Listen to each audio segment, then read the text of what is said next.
السلام علیکم ورحمۃ اللہ وبرکاتہ۔ وعلیکم السلام ورحمۃ اللہ وبرکاتہ۔ شیخ، ایک بھائی نے سوال کیا تھا آپ سے کہ جی فجر کی سنت اگر رہ جائے تو فجر کے بعد نہیں پڑھیں گے اور سورج نکلنے کے بعد پڑھیں گے، کیونکہ احناف ایسا کرتے ہیں اور ان کی دلیل بھی یہی ہے۔ تو آپ نے بتایا تھا نہیں، وہ لوگ بھی ایسے ہی کرتے ہیں، فجر کے بعد پڑھ لیتے ہیں، اور آپ کو یہ معلوم نہیں ہے۔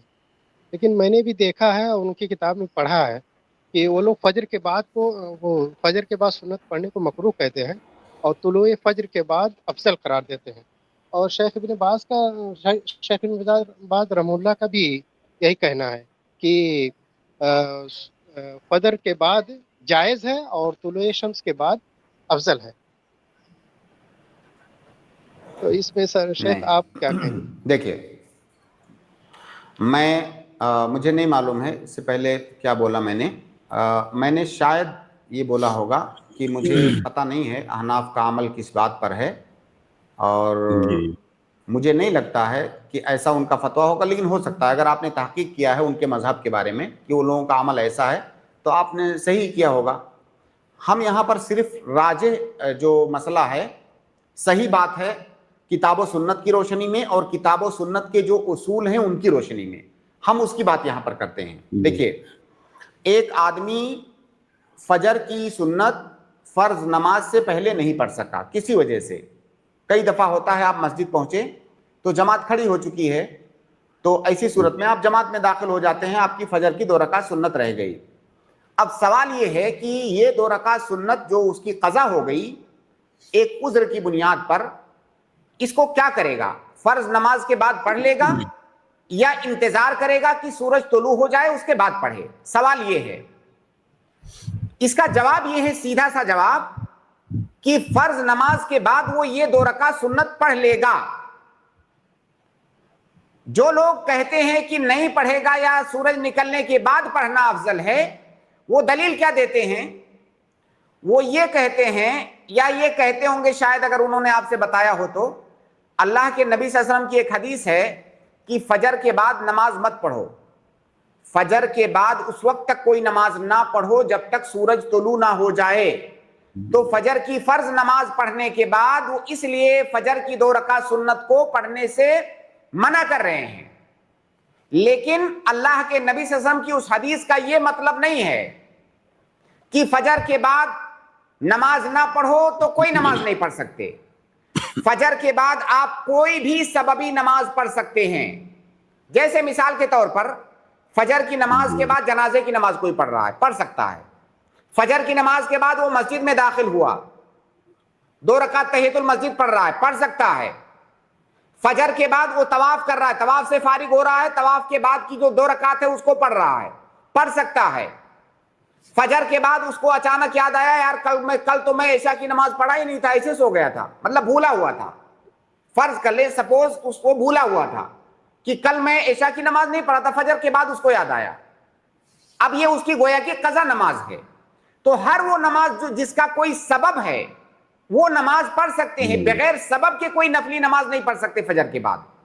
تو یہ جو 2 رکعت سنت پڑھ رہا ہے فجر کی، کیا اس کا کوئی سبب ہے یا نہیں؟ کیا یہ قضا کر رہا ہے کہ نہیں؟ یہ قضا کر رہا ہے، تو لہٰذا اس کو پڑھ سکتے ہیں۔ اب اگر کوئی کہتا ہے کہ نہیں پڑھ سکتے ہیں، طلوع شمس کے بعد اس کو پڑھنا افضل ہے، تو پھر اسے دلیل دینا ہوگا۔ جی شیخ وہ دلیل ایک دیتے ہیں، من لم یصلی رکعتي الفجر فلیصلیها بعد ما تطلع الشمس۔ اگر اس نے نہیں پڑھا ہے اور سورج طلوع ہونے لگا تو سورج طلوع ہوتے وقت نہ پڑھے، بعد میں پڑھے۔ لیکن اگر اس کے پاس ٹائم بچا ہوا ہے تو کیوں نہیں پڑھے گا وہ؟ اب میں آپ کو ایک اور دلیل دیتا ہوں، سنیے۔ اللہ کے نبی صلی اللہ علیہ وسلم کے بارے میں ایک واقعہ ہے۔ پہلے آپ اللہ کے نبی صلی اللہ علیہ وسلم کی وہ حدیث ذہن میں رکھیں کہ اللہ کے نبی صلی اللہ علیہ وسلم نے عصر کے بعد نماز پڑھنے سے منع فرمایا جب تک کہ سورج غروب نہ ہو جائے۔ معروف حدیث ہے، سب جانتے ہیں کہ عصر کے بعد کا جو وقت ہے غروب آفتاب تک، یہ ممنوع وقت ہے، اس میں نماز نہیں پڑھ سکتے، ٹھیک ہے؟ پہلے اس حدیث کو ذہن میں رکھیں، اس کے بعد اللہ کے نبی صلی اللہ علیہ وسلم کا ایک واقعہ سنیں۔ اللہ کے نبی صلی اللہ علیہ وسلم عصر کے بعد آپ نے ایک بار ظہر کی سنت کی قضا کی. ظہر کے بعد کی جو سنت ہوتی ہے, ظہر کی نماز کے بعد کی جو سنت ہوتی ہے, اللہ کے نبی صلی اللہ علیہ وسلم مشغول ہو گئے اور مشغولیت کی وجہ سے نہیں پڑھ سکے. اس کو قضا کب کیا؟ عصر کے بعد قضا کیا. تو پہلی حدیث میں تو عصر کے بعد کوئی نماز پڑھنے سے منع کیا گیا ہے, تو اللہ کے نبی صلی اللہ علیہ وسلم نے ظہر والی سنت کو عصر کے بعد کیسے قضا کیا جبکہ وہ ممنوع وقت ہے؟ اس کا مطلب یہ ہوا کہ منع ان نمازوں کے لیے ہے جن کا کوئی سبب نہیں ہے.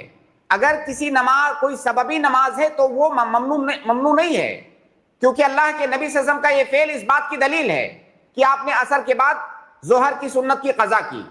تو اگر فجر کی جو پہلے کی سنت ہے وہ چھوٹ گئی ہے کسی وجہ سے, تو فجر کے فوراً بعد سورج نکلنے سے پہلے آپ اس کو کیوں نہیں قضا کر سکتے ہیں؟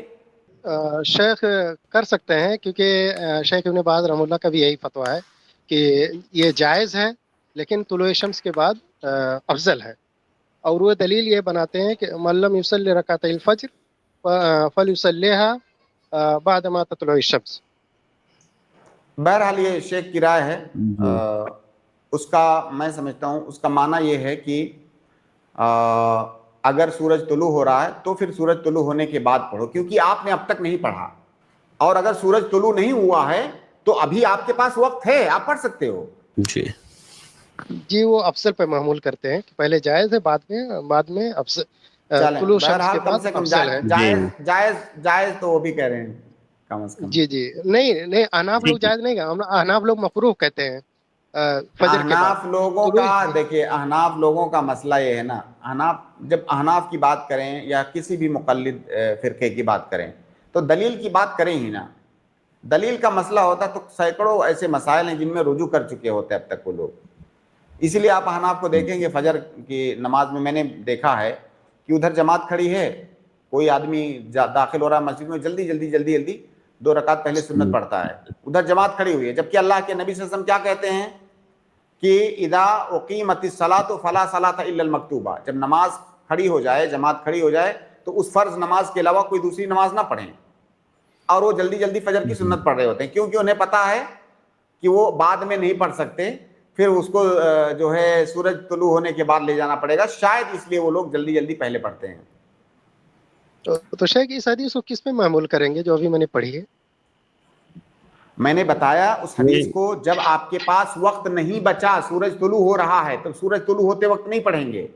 سورج طلوع ہونے تک آپ نے نہیں پڑھا ہے تو گویا کہ آپ کا وقت نکل گیا. اب انتظار کر لیجئے, سورج طلوع ہو جائے گا تب پڑھیے گا, اس پر محمول کریں گے. اوکے, جزاک اللہ خیر.